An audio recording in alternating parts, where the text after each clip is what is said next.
Well, I'm now joined by Mr. Bill Jones with the Executive Intelligence Review, who is the Washington Bureau Chief of the Executive Intelligence Review, joining us via satellite from Washington. Mr. Jones, thank you very much for joining our broadcast. Now, I'd like to pick up on the last question I asked my previous guest. How far do you see these movements spreading? There has been talk of Kuwait, even Saudi Arabia, and if it does spread to the latter, there's a lot of fear and a lot of skepticism about how that would impact the world at large. Well, it obviously is a worldwide phenomena that is characteristic not only for the Middle East and for the Maghreb region, but also you're seeing similar phenomena here in the United States, in the state of Wisconsin, Indiana, Ohio. People are in an uproar.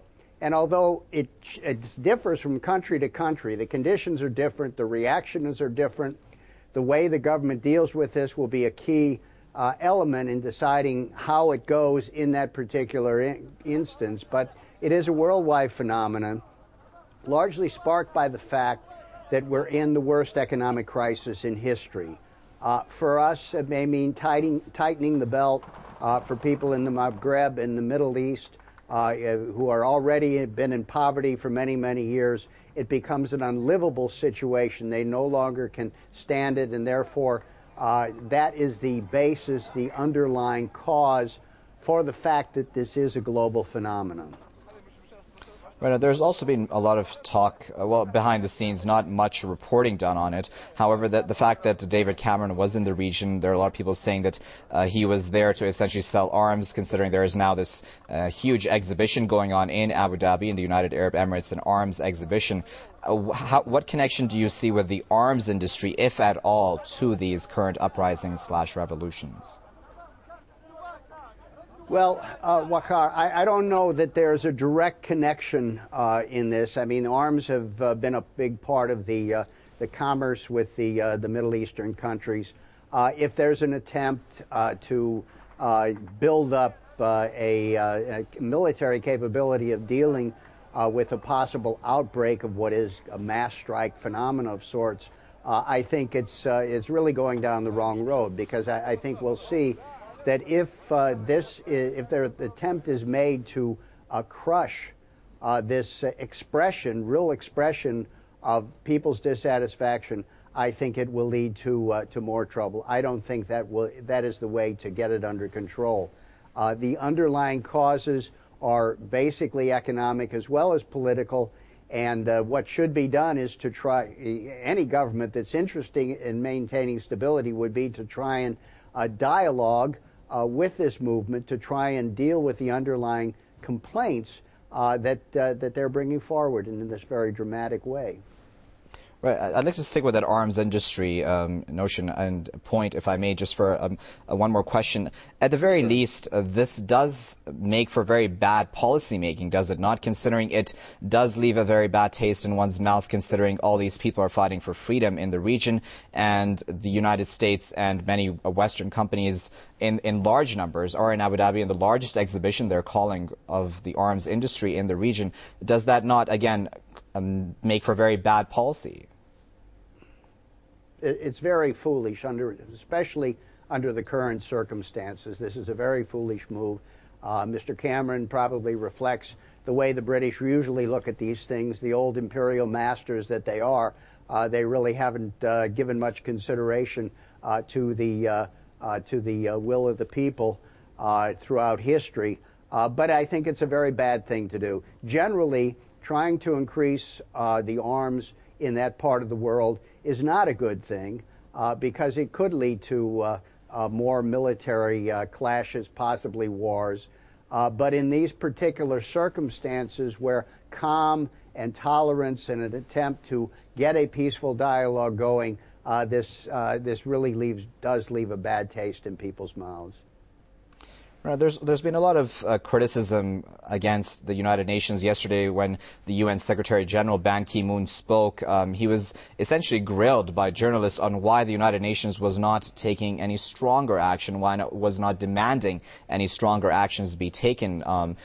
Threats of no-fly zone, sanctions, etc. Why that was not brought up immediately, considering now already 1,000 people have been killed. The number must be much higher, considering again that's an estimate from a few days ago.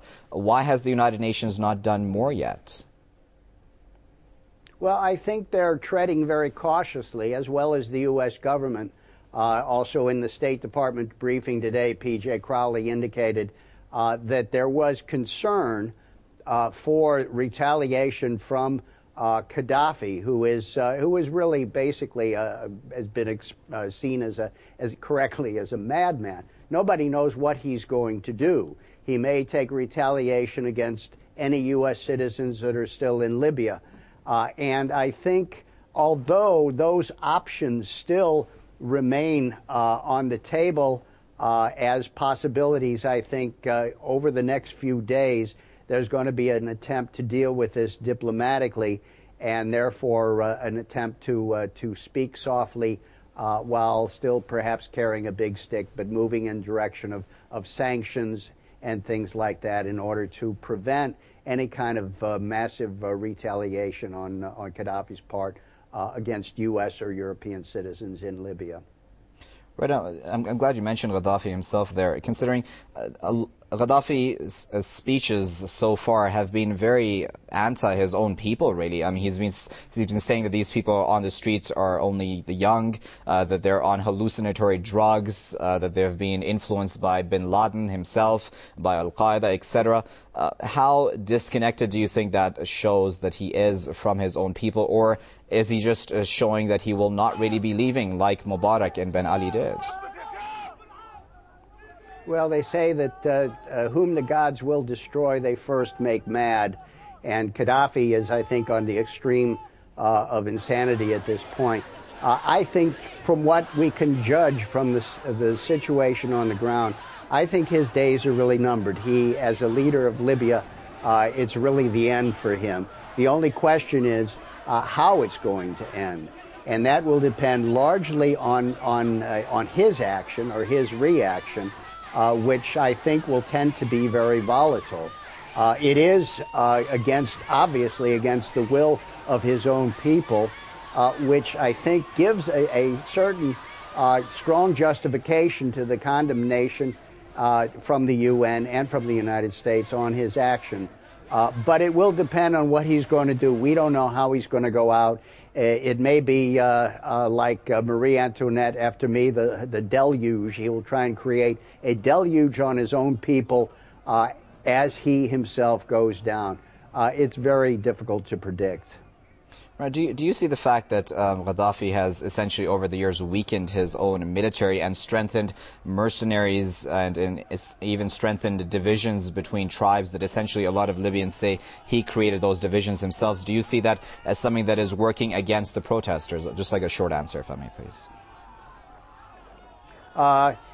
It makes it more difficult for the protesters, but what we've seen today is that even some of these foreign mercenaries realize that it's really going to be an impossible situation, and although they don't speak the language, they're themselves are trying to get some kind of a dialogue with the people. I think ultimately the people will succeed in this particular situation. It's only a question of how bloody it's going to be, and that depends on Qaddafi. All right, we'll have to leave it there for now. There was Mr. Bill Jones with the Executive Intelligence Review joining us via satellite from Washington. Mr. Jones, as always, we do appreciate your insight here at Press TV.